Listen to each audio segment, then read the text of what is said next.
Ok, salut tout le monde, c'est Nixir. Aujourd'hui, on se retrouve pour une nouvelle vidéo, une nouvelle réaction à la vidéo de Ajlo, portée sur la sombre vérité de Roblox. Le lien de la vidéo est évidemment en description. N'hésitez pas à aller soutenir ce créateur. Avant de commencer, n'hésitez pas à mettre votre petit pouce bleu et à vous abonner à la chaîne. Je compte réellement sur vous. Sur ce, moi je vous embête pas plus. Bonne vidéo. Vidéo d'Ajlo, c'est parti. Ce que vous voyez à l'écran, c'est Roblox. Wow. Comme ça, là, dès le début. Frère, on est à 2 secondes de vidéo, déjà. Waouh, c'est gore. Le jeu le plus populaire au monde auprès des enfants. Un univers virtuel aux apparences inoffensives qui cache parfois un contenu inimaginable. Roblox n'est pas qu'un jeu, c'est une plateforme qui laisse libre cours à la créativité. Des divers modes de jeu aux accessoires des personnages, tout est le fruit de l'imagination des joueurs. Et c'est justement la source de tous ces problèmes. En laissant une liberté totale dans un jeu fait pour les plus jeunes, Roblox a permis à ce que les pires choses leur soient exposées. Et si le jeu est vu comme le paradis des enfants, il est parfois le terrain de chasse de prédateurs venus Ah ouais, ça on le dit pas assez, ça. Il y a des tout droit de l'enfer. Lancé en 2006, Roblox n'était à l'origine qu'un simple projet de passionnés, une plateforme pensée pour laisser les joueurs créer et partager leurs propres jeux. L'objectif de base était de créer un univers autonome où les joueurs s'amusent de la manière la plus libre en créant tout ce qui les entourait. C'est ici que Lua intervient, un langage de code léger et surtout simple à apprendre. Lua est intégré à Roblox Studio, permettant à n'importe qui de créer son propre jeu, en allant des décors les plus minutieux aux mécaniques de gameplay les plus complexes. Pendant longtemps, le jeu n'était que l'ombre de Minecraft, loin des projecteurs, souvent jugé comme une simple sous-copie de ce dernier. Mais ces dernières années, et notamment depuis le confinement mondial, Roblox a connu l'une des ascensions les plus fulgurantes qu'on ait pu voir dans le monde du jeu vidéo. Aujourd'hui, Roblox, c'est plus de 60 millions de joueurs connectés quotidiennement, une économie virtuelle qui génère des milliards de dollars, et surtout, une popularité écrasante chez les enfants. Près d'un joueur sur deux est âgé de moins de 13 ans. En l'espace de quelques années, ce jeu est devenu un phénomène incontournable chez les plus jeunes. Les joueurs s'y retrouvent pour construire leur monde, se faire des amis ou simplement explorer des millions de jeux créés par d'autres utilisateurs. En bref, Roblox est un véritable univers social où l'on peut discuter et interagir avec n'importe qui, ce qui constitue l'une de ses plus grandes qualités, mais également la source de ses plus gros problèmes. Un jeu attirant massivement des enfants, dans un univers virtuel dans lequel on peut interagir avec tout le monde. C'est la description parfaite du paradis des prédateurs en ligne, voyant Roblox comme un vaste terrain de chasse. Que ce soit virtuellement ou dans la vraie vie, de nombreuses affaires sombres ont terni l'image de la corporation qui... Waouh, ce mec, comment il est glauque, les gars. Ça se voit, lui, que c'est un mec pas bien. Genre, lui, il est sur Roblox. Frère, il a 70 ans. Comme vous le verrez, semble accorder plus d'intérêt à sa valeur marchande qu'à la sécurité de millions d'enfants. Accéder à Roblox est ridiculement simple. Après avoir installé le jeu et l'avoir lancé, il faut passer par une seule étape avant de pouvoir y jouer, la création d'un compte. Cette étape est très courte et demande presque aucune information personnelle mis à part le genre ainsi que la date de naissance. Deux éléments sur lesquels on peut mentir facilement puisqu'aucune vérification n'est demandée. Après avoir choisi un mot de passe et un pseudo, on peut enfin accéder à cet univers virtuel gigantesque composé à 2/3 d'une population mineure. Quand vous jouez à Roblox, vous avez 2 chances sur 3 pour que le joueur en face de vous soit un mineur, et presque 1 chance sur 2 pour qu'il ait moins de 13 ans. Étant un jeu à l'aspect enfantin, il n'est pas surprenant que son public soit extrêmement jeune. En revanche, ce qui est étonnant, c'est que Roblox ne semble presque rien faire pour le protéger. Banni en Turquie et au Guatemala à cause de son insécurité envers les enfants, poursuivi en justice par des parents pour des contenus problématiques, détruit par la presse internationale qu'il qualifie de nid à prédateur, le système de modération de Roblox lui a causé une réputation désastreuse à travers le monde qui continue de se répandre tous les jours sur internet. Avec environ 2300 modérateurs pour 80 millions de joueurs. 2300 modérateurs seulement. 80 millions de joueurs, les gars. 2300 mecs. Mec, c'est rien. Au moins, je pense, au moins, je sais pas moi, 3 millions de modérateurs. 2300, frère, c'est rien. Soit une seule personne pour en modérer 34 000, il est presque impossible d'assurer le bon ordre dans un univers tel que Roblox, et de toute manière, ce n'est peut-être même pas dans l'intérêt de la compagnie que son jeu soit parfaitement sécurisé. Pour faire simple, comme Roblox est un jeu gratuit, son modèle économique repose essentiellement sur le temps. Plus un joueur passe du temps sur le jeu, plus il a de chances de dépenser de l'argent dans celui-ci et de consommer les contenus additionnels. Une modération trop sévère serait en contradiction avec ce principe, ce qui risquerait de faire perdre un grand nombre de joueurs à la plateforme. En plus de ça, comme dit dans l'introduction, Roblox repose essentiellement sur les créations des joueurs. En appliquant une modération sévère sur ces contenus-là, il y aurait un risque de frustrer les créateurs, qui constituent une part essentielle à Roblox, et donc de perdre de l'argent. Toutes ces raisons expliquent pourquoi la modération de Roblox est aujourd'hui l'une des plus controversées au monde, permettant ainsi, par sa défaillance, l'existence des contenus les plus choquants que l'on puisse retrouver dans un jeu pour enfants. Très très bon. Très bon ce mec. Il est vraiment très bon pour le coup. Il existe beaucoup de communautés au sein de Roblox qui se distinguent les unes des autres par leur centre d'intérêt. Certaines sont liées à des jeux, d'autres à des youtubeurs. Il y en a des connus et des moins populaires. Toutes ces communautés forment une sorte d'iceberg et sont réparties selon leur popularité, mais également selon leur réputation. Les hackers, les furies, ces groupes font partie des plus décriés par les joueurs à cause des troubles qu'ils causent au sein du jeu. Pourtant, aucun d'entre eux n'arrive au niveau de celle qui a conduit à l'une des controverses les plus abjectes de Roblox, la communauté des condos. There's some new questions about inappropriate content on a popular gaming platform called Roblox. Now, Roblox includes something called condo games, which feature adult themes and foul language.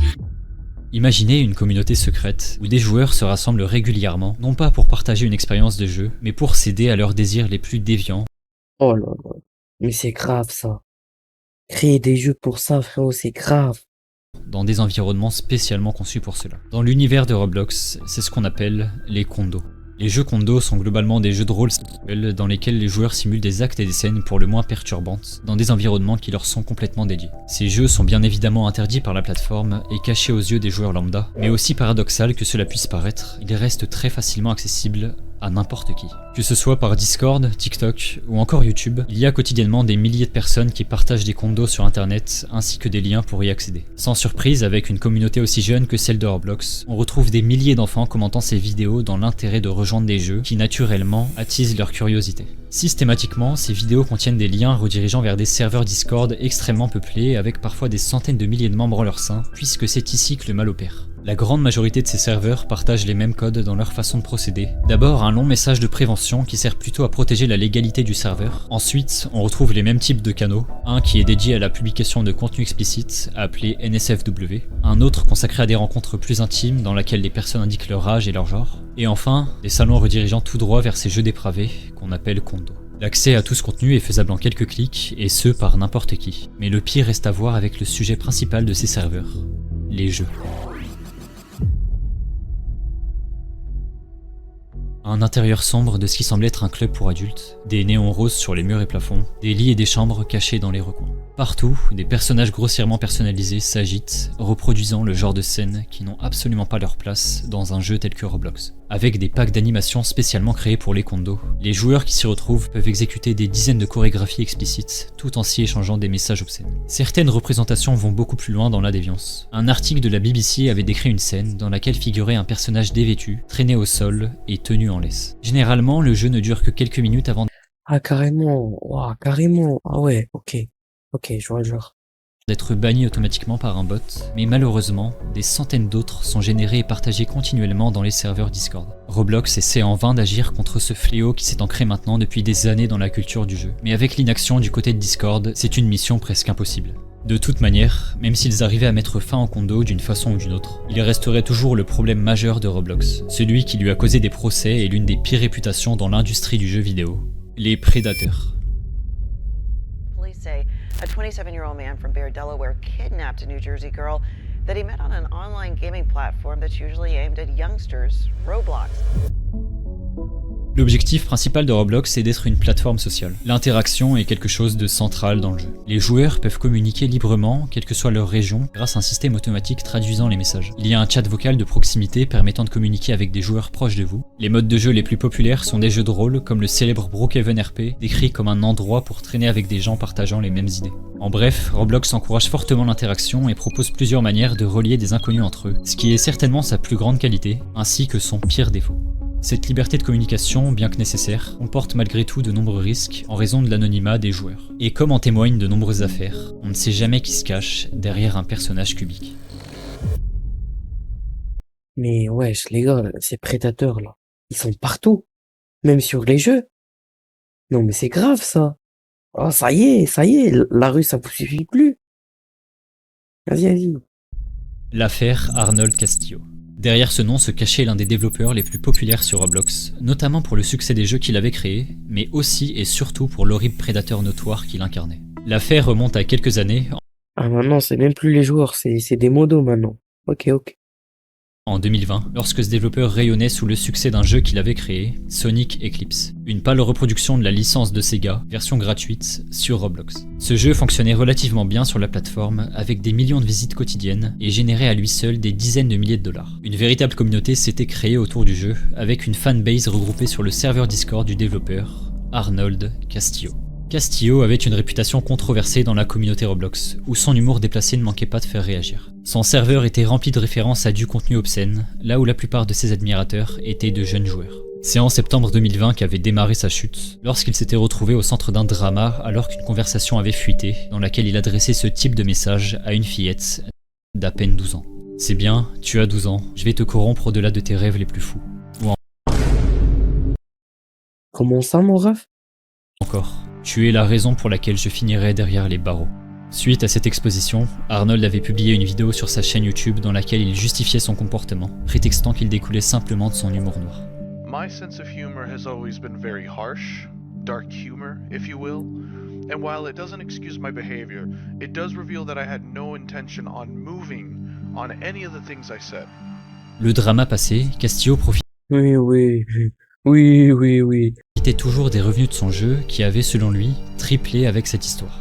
Il aura fallu que des joueurs se concertent pour déposer une plainte contre la compagnie afin qu'elle agisse et ferme le compte du développeur. Bien qu'on pourrait le penser, l'histoire de ce développeur ne s'est pas arrêtée en même temps que son compte, et à l'inverse, elle a largement empiré.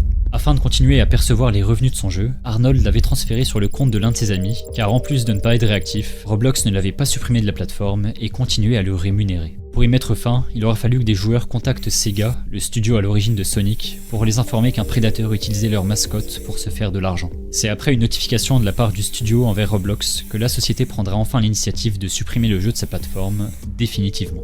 La présence d'Arnold sur le jeu était connue de tous, mais son histoire en tant que développeur à succès s'arrêtait ici.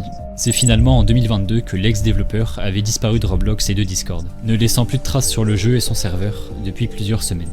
Si son départ avait réjoui beaucoup de monde dans la communauté, pensant qu'il avait cédé à la pression des joueurs, la réalité de cette disparition était beaucoup plus sombre et surprenante qu'on ne le pensait. We are following some breaking news tonight at 6 o'clock. 22-year-old Arnold Castillo of New Jersey is facing federal charges. The reason we're covering this story, he was in court today for allegedly ordering an Uber to pick up a girl here in central Indiana and taking her to his home. Les faits s'étaient déroulés la même année en 2022. Arnold Castillo avait utilisé sa notoriété pour manipuler une adolescente de 15 ans et la convaincre de le rejoindre directement chez lui, à des centaines de kilomètres de sa ville. Après lui avoir Des mineurs, c'est une mineure. Les gars, vous vous rendez pas compte, c'est grave, frère. C'est une mineure, frère. Là, ce mec, on dirait c'est Astérion, frère. On dirait c'est Astérion sur Roblox. C'est une dinguerie, ça.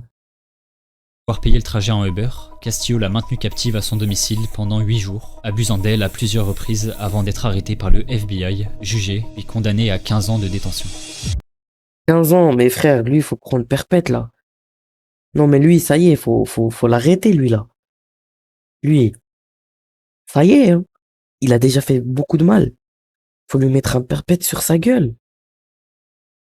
Dans quel monde on vit? Regarde ce qu'il a fait. Il n'y a aucun doute quant au fait que la modération aurait pu empêcher ce drame d'avoir lieu. Cette histoire a démontré que n'importe quel prédateur pouvait arriver à ses fins, simplement, sur Roblox. Les modérateurs de la plateforme avaient eux-mêmes dénoncé un manque de moyens, et il semblerait que le peu d'efforts mis par la compagnie ne suffisent pas à enrayer ce problème. Est-ce un manque de volonté ou juste une tâche impossible à accomplir ? Eh bien, la réalité, c'est que Roblox n'est pas la société éthique et responsable qu'elle prétend être. Et c'est peut-être totalement l'inverse, comme elle l'a montré dans l'une de ses affaires les plus surprenantes. Yeah, Roblox, the multi-billion-dollar company, is suing a YouTuber for $1.6 million. S'il y a bien une affaire qui a été surmédiatisée concernant Roblox, c'est celle liée à un YouTuber du nom de Ruben Sim, vidéaste extrêmement populaire sur le jeu, possédant une chaîne à 1 million d'abonnés. En 2021, dans l'un des plus grands contentieux entre une société et un utilisateur, Roblox a poursuivi le YouTuber dans une lourde plainte visant à le réduire au silence. La compagnie y avait formulé plusieurs réclamations radicales, parmi lesquelles figuraient la totalité de ses revenus générés sur YouTube, la suppression de tous ses réseaux sociaux, la suppression de toutes ses vidéos sur Roblox, une somme s'élevant à 1 600 000 $, le remboursement des frais d'avocat, ainsi que n'importe quelle autre chose que la justice pourrait leur accorder. Qu'a pu bien faire le YouTuber pour devenir le premier joueur poursuivi par la compagnie? Prédateur? Arnaqueur? Hacker? Aucun des trois, puisque son combat est totalement à l'opposé. Ruben Sim est connu pour dénoncer les failles de la modération, exposer les prédateurs et arnaqueurs, et critiquer l'inaction de Roblox. Sur sa chaîne, on retrouve des vidéos comme « Pourquoi la modération de Roblox est inefficace »,« Le pire modérateur du jeu », ou encore « Je modère Roblox mieux que ses propres modérateurs ». Officiellement, la plainte accuse le YouTuber d'être le leader d'une cybermob, on pourrait traduire par « émeute ». Non, y a pas de meute, y a rien, frérot. Il dénonce. C'est comme Foufa, il dénonce des faits. Virtuelle et d'avoir incité sa communauté à harceler la plateforme. Elle l'accuse également d'avoir diffusé de fausses menaces visant un événement officiel de Roblox. Ruben Sim a cependant rapidement démenti ces accusations dans une vidéo où il répond à Roblox, démontrant par la même occasion l'hypocrisie de la compagnie. Really think, if Roblox gave a single about people injuring their users, why would they do this? Why would they go out of their way to restore the account of someone they know is a child predator and then try to sue one of the only people willing to talk about it? En réalité, la théorie la plus partagée par la communauté est que la multinationale aurait cherché à faire taire le YouTuber pour qu'il cesse ses vidéos qui nuisent directement à l'image de Roblox et donc à sa valeur marchande. Ruben Sim est principalement connu pour sa virulence envers la plateforme et son incapacité à protéger les joueurs. Il a exposé des prédateurs qui sévissaient librement sur la plateforme et a mis en lumière les failles d'une modération incompétente. Il a même contribué à lui seul au bannissement de centaines de milliers de comptes qui publiaient du contenu obscène sur le jeu, ridiculisant totalement le travail des modérateurs. Un mois après le dépôt de plainte, le YouTuber a posté un tweet annonçant qu'il était parvenu à un accord amiable avec Roblox. La plainte a donc été revisitée et il a été condamné à payer une somme de 150 000 $, en plus 150 000 $ pour ça. Roblox, il porte plainte contre lui alors qu'il les aide à trouver des prédateurs sur leur jeu. Ils sont vraiment bêtes. d'une interdiction totale d'accéder à la plateforme. Depuis quelques temps maintenant, Roblox semble enfin avoir pris conscience de ses failles et renforce, même si c'est très légèrement, sa modération. Toujours pas d'augmentation du nombre de modérateurs, mais ces mesures restent encourageantes pour l'avenir d'un jeu qui a une communauté si vulnérable. Bien sûr, la majorité des enfants qui y jouent vivent une expérience positive, comme ils la vivraient dans n'importe quel autre jeu. Mais cela ne signifie pas qu'il faut ignorer les dangers de cette plateforme, car une chose est certaine, un joueur régulier sur Roblox a forcément déjà croisé le chemin d'un prédateur en pleine chasse.